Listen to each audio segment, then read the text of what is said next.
Episode from Mobi Akoba Sujaman Scafi so and Sujaman TV so subscribe to channel no mame like video no share Serbia uni bi and so and Sabakan video no in United Media Boom. Yes, Abusia and Monday near head for a Monday special. Monday special. Yan here set up we a transfer from midweek. Transfer from midweek. Okay, midweek event number 658. 685, sorry, 685. We also have 260 waha. For we a pen of 21, double 5, and a 24, 21, double 5, and 24. So, yes, into a way there was for event and goodie. It means 60 at our last box position. Oba 10, single 6 at the Amaya Kamakama.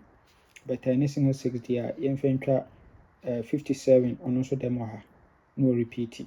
Or them no repeat. Infantry 18, 57, summer 6, 18, 57, summer 6. Okay. Open me event now, no is summer 6, 57, and 18. And so, a trying to say, well, Oba current now saying no, I share no at the Maya.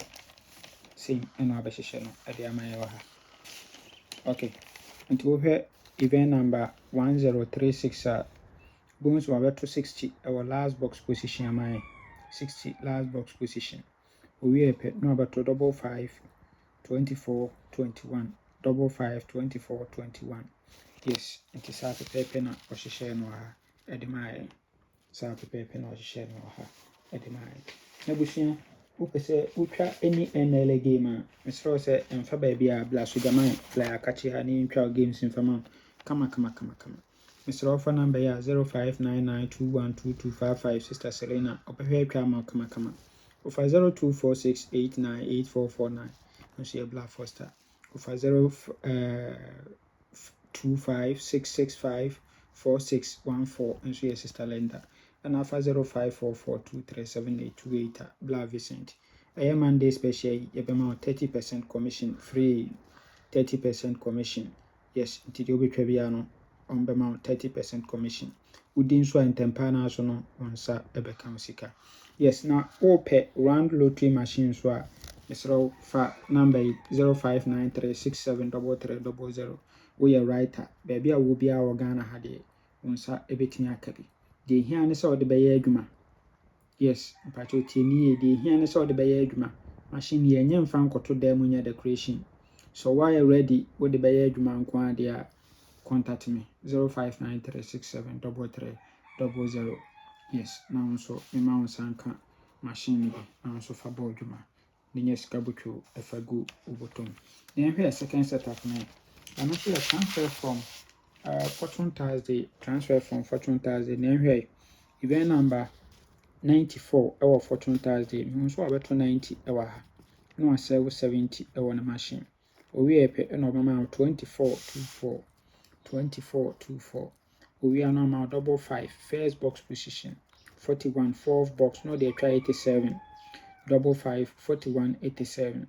Yes, into a way there one also see emfa event enkudi yemfa event enkudi now event so don't say 70 way obabe yaba free banker they could track 28 no so repeat abeshe ahanmo so yes into pay me event na no is 70 74 28 70 74 28 so etwa na kase e wo so kama